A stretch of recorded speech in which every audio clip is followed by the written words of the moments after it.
Hi, this is Bill with Farland Classic Restoration, doing another one of our walkarounds on one of our interesting cars we have here for sale. This particular one is a 1968 Morgan Plus 4. 68 was right toward the end of production. There were a few 69s made. This particular car typifies the real desirable factors that a person wants in a Morgan. There were a few of these built with an extended wheelbase to provide little back seats in them, but unfortunately the car winds up looking quite awkward, particularly with a big convertible top-up. This is obviously the two-seater car.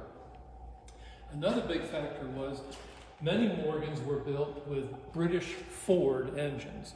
The more desirable ones have the Triumph TR3 engine, and in the case of this car, being as late as it is, it's a TR4 engine.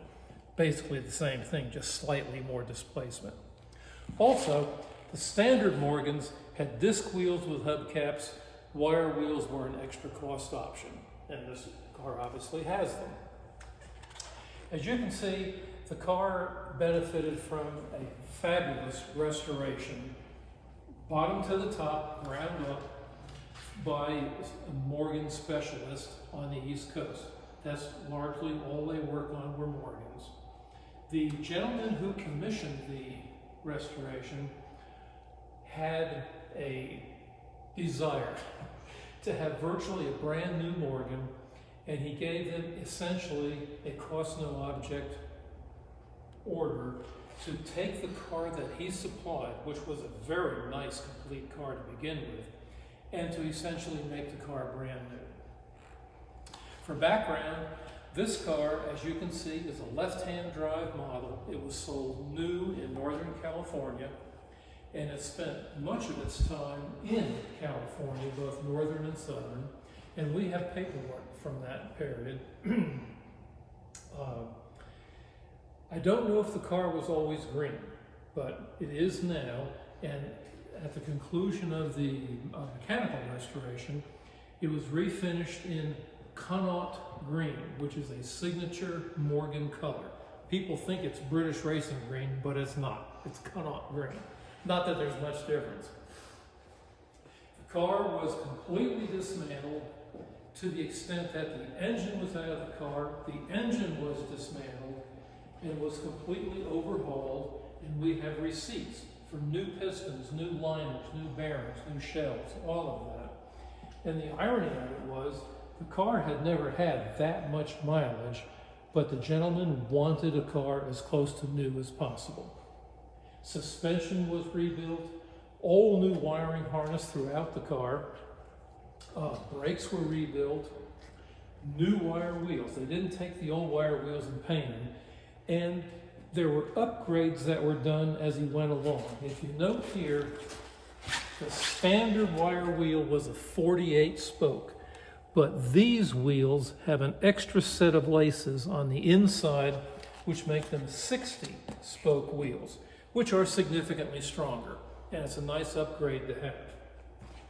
Also, when they were doing the engine work, they incorporated some modern technology that's beneficial.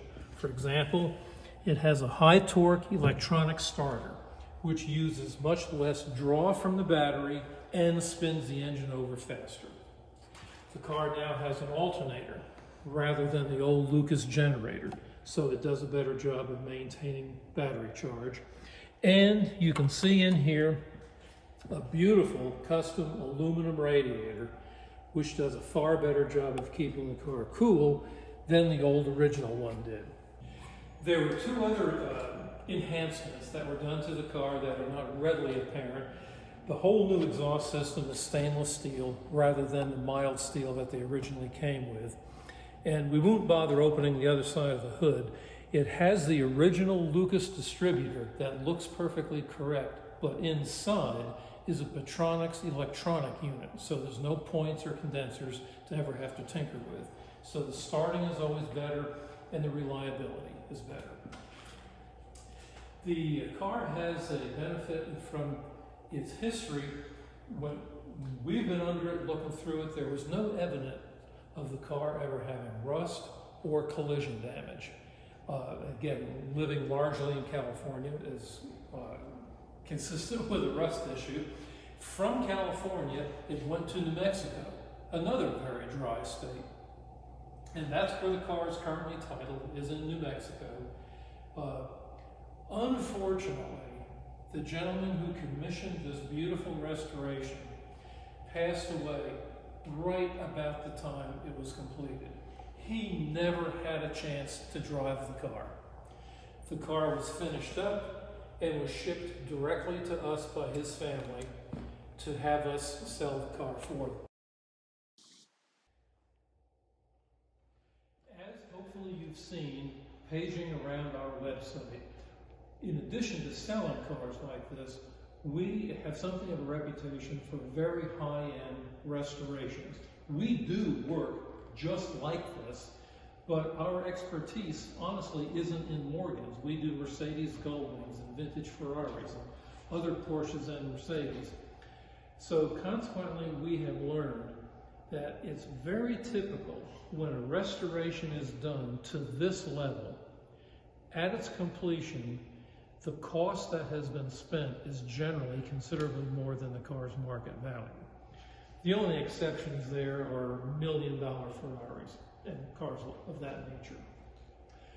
The bottom line is considerably more than what is being asked for this car was spent to bring it to this level. That's what had to be done to create a restoration like this, which means the next owner of this car is going to have just a fabulous car, but only has to pay market value for it, not the restoration value. You can see that it has all new leather, all new trim inside and out. We have a file of restoration billing from the Morgan specialist that did the work.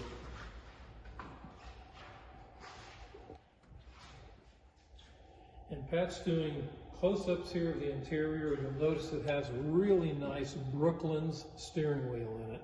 That was not original equipment, but it's a very popular addition to vintage British cars.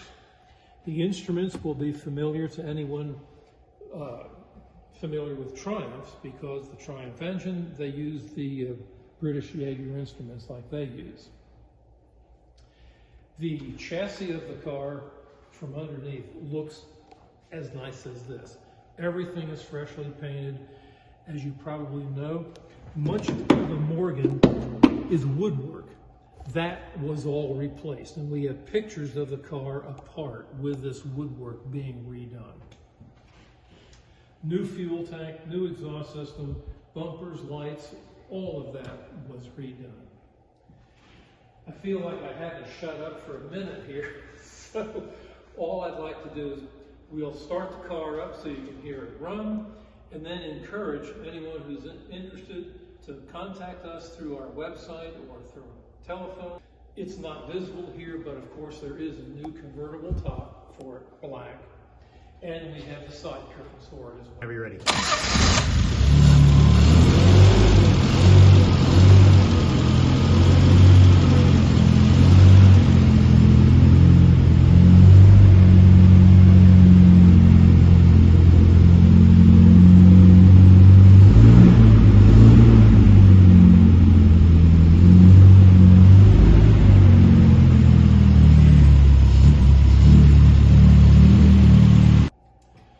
Following the presentation of this fabulous Morgan, we want to make sure that we make note of the fact that now that it's past Labor Day, we're doing a fall reduction.